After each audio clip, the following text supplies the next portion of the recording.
My name is Richard Mogire. I'm the CEO to Enercoach. Enercoach is a transport company which started 4 years ago, 2018, towards the end of it.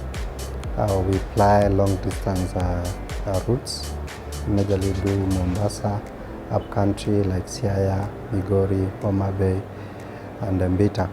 And also we have these shorter distances like Nairobi upcountry, but we don't do any smaller town services like CBD or within the towns. We only concentrate on long distance routes. Yeah, for now we have more than 15 routes and a fleet of more than 100 vehicles.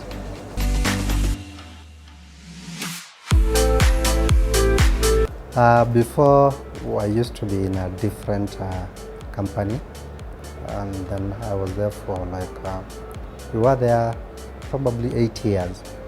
So we learned a lot.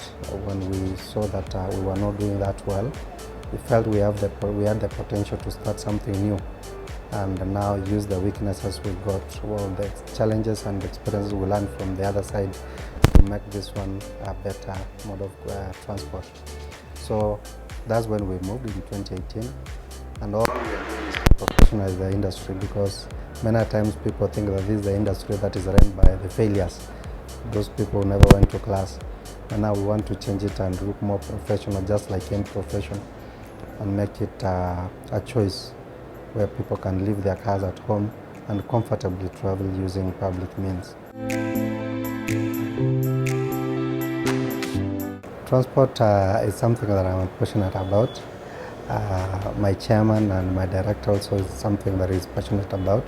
So it's something that we have put all our minds in. So we are doing it with passion. It's not just a by the way or just a business.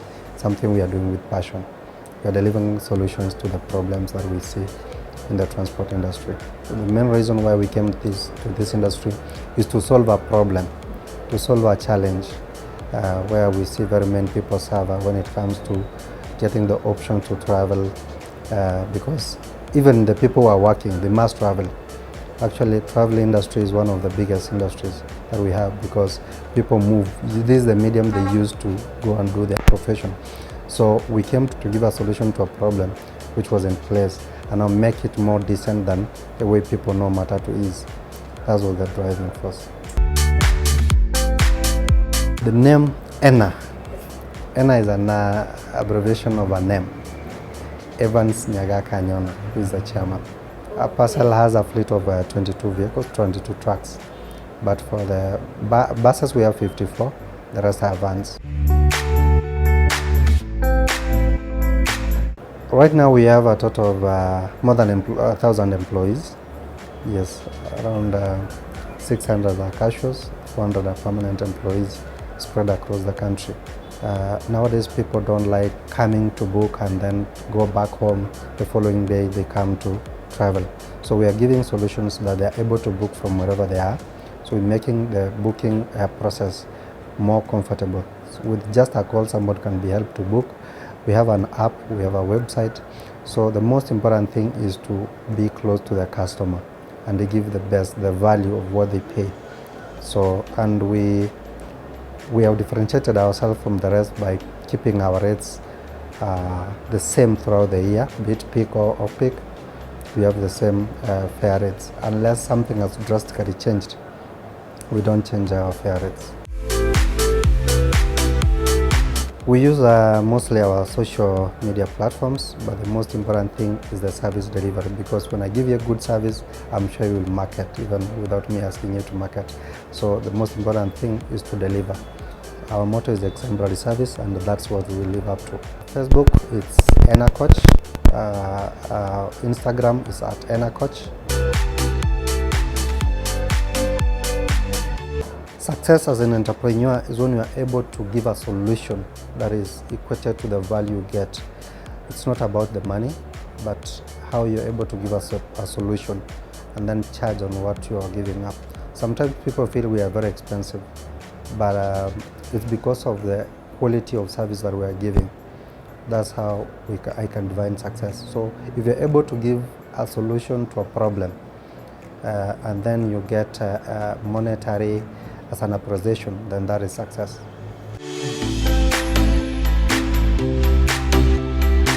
Most of the challenges that we go through most of this industry, we deal with illiterate people. Yes, there is a class of illiterate people, because the drivers, the conductors, those are the classes. So maybe I can call illiterate, but trying to make them appreciate themselves that they are not illiterate, but they are differently abled, because even a doctor will be using a bus, but the person who's driving did not go past maybe primary school.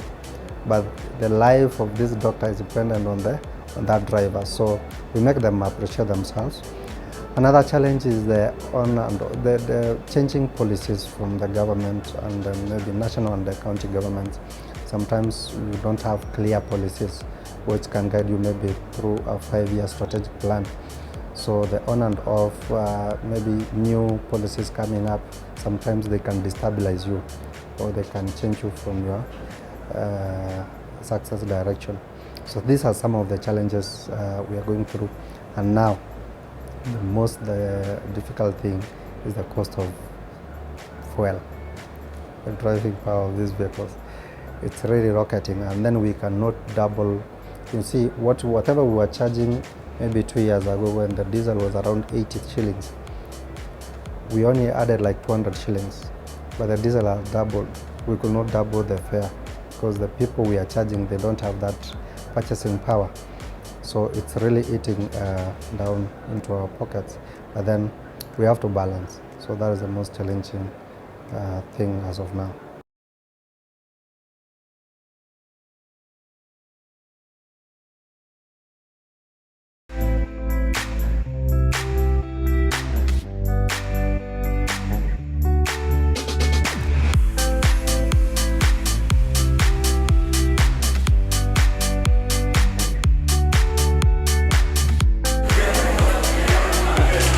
We have different types of customers. There are those who feel they are entitled, and there are those who feel they pay a lot.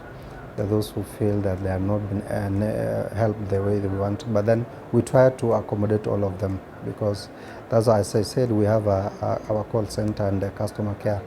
That's their work, to help manage these customers. And sometimes I've traveled using airlines. Sometimes you can have a delay of 1 or 2 hours.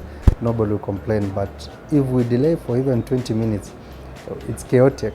So people don't have patience, and we're using mechanical vehicles. Sometimes they can have mechanical problems. So it's good that people sometimes practice some patience. But we also always have a mechanism, even maybe when we have breakdowns on the road, we always make sure that we have a vehicle which is standby to rescue just in case of something. And we have our 24-hour mechanical team to support. And then we try our best to support, though we cannot be appreciated 100%. For the 2 years consecutive, we've been declared the best locally from 2 different farms. And the last year, we were declared the best in East Africa. And we really thank God that for the 4 years we've been able to make such strides. And this is because we are living to the motto, exemplary service. We don't want to give anything less than exemplary service to our customers. So we really try our best to make sure that the customer is satisfied. To be a successful entrepreneur, you must have standard operating procedures, and you must have a plan. You must set goals to compete against. You don't have to compete with other competitors on the same field, but you set your goals to compete with. If you have to achieve certain things within a specific time, you make sure that you are trying to do that. And at the end of the day, like us, the customer is our employer. So we make sure that we satisfy our employer. So you satisfy the people that you are serving, and you make sure that the service that you are delivering is up to what they are paying you for. So nothing less. So those are some of the things you do, and then you work on the human resource, because these are the people who are in front line to serve customers. I may not meet a passenger maybe in a certain day, but then my staff, my crew will be meeting these people each and every day. So we have to make sure that we treat them nicely, we treat them nicely, so that they can give the same to the customers, who again will appreciate our services. So we have to appreciate that a human resource is the most important thing, and those people must be taken really good care of, so that they can deliver the same service. Because many a times investors have goodwill, but then they don't pass it on to the employees, who will end up messing the customers. You want to do your feasibility study nicely, you have your business plan, anything is doable. When we were starting this 4 years ago, we didn't know that within a short time we could do so much, but we had set those targets. However, we could not believe that we could hit them. But all you have to do is to believe that you can do it. All you do is set those parameters straight and do a genuine business and be compliant. Yes, you don't have to do maybe some things. Many people maybe like hiding from authorities, KRA, the police and such stuff. It's very expensive not to be compliant. So the most important thing, to do your business in a compliant way. We have a dream that by 2030, and I will not only be operating on the road, but will be flying. Yes, and we believe that the dream will come true. But then we want to make sure that we serve the nation. There are some of the routes that we have not gone. We will want to make sure that we have spread our services across the nation before maybe going across the borders. But then also we want to start an airline by 2030, God willing. Big dream, yeah? Yeah, it's a big dream, but it's achievable. We comply. We don't give tips on the roads. All our vehicles have never given a tip on the road. So we make sure that we've complied. Everything is up to the expectations of the authorities. So if there is anything, then you are taken to court and you fine. But the issue of giving 100 shillings, 50 shillings on the road, it's very expensive. It's cheaper to comply than to do that.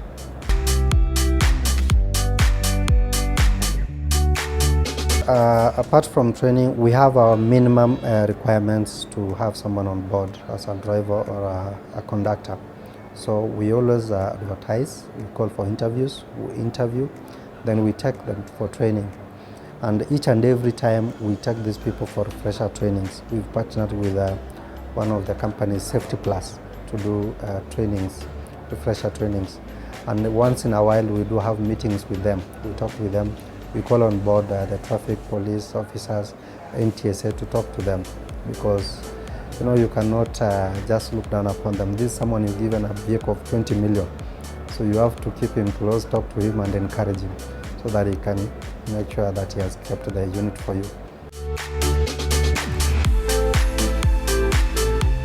Every bus has 2 drivers at any one given time. So maybe one driver, if it's a bus going from here to Busia, one driver can do from here to Nakuru, and the rest will do to the other side. So they keep on changing. Yes, and we have resting quarters in various towns. Matatu industry is not easy. It's not easy at all, but you need to have passion for you to succeed in it. Very many people have failed because they just come in for money, but without passion, you cannot make it. Yes, there's competition, but then there's a market. There's a very big share of market which has not been tapped. So you only come to tap market to your capacity, some share of the market to your capacity, and you must have a passion to do this, because it's really challenging. It's not just any other business. It's so challenging. And the way I told you, people have a notion that a Matatu is run by the failures. And even those people who bring some stuff to you, they'll call you that I have someone who is really troubling at home. Can you help him, give him some work? So they think this is a dumping place for those people who are troublesome. But then it's an industry which can be professionalized and be professional. I've had an opportunity to travel to some of the developed countries. I've seen how they are doing it, and we are trying to benchmark so that we can do better even than them. I believe we have the potential as a nation we can do better. Yeah, in Nairobi we are located in Wakulima House along Haile Selassie Avenue, popularly known as KPCU. Yes, ground floor. That's where we are located. For those who want to call, our number is 0709 832 000, and they can find that on our social media handles like Facebook, EnaCoach, Instagram at EnaCoach. We have like 100 branches spread across the nation, in Western region, Nyanza, Rift Valley, Coast. Yeah, that's where the only part we've not gone to is Central and Northeastern. We just left a different company to start the brand EnaCoach. And when we came, we had, that's when we got a funding from Stanbic Bank of 8 units.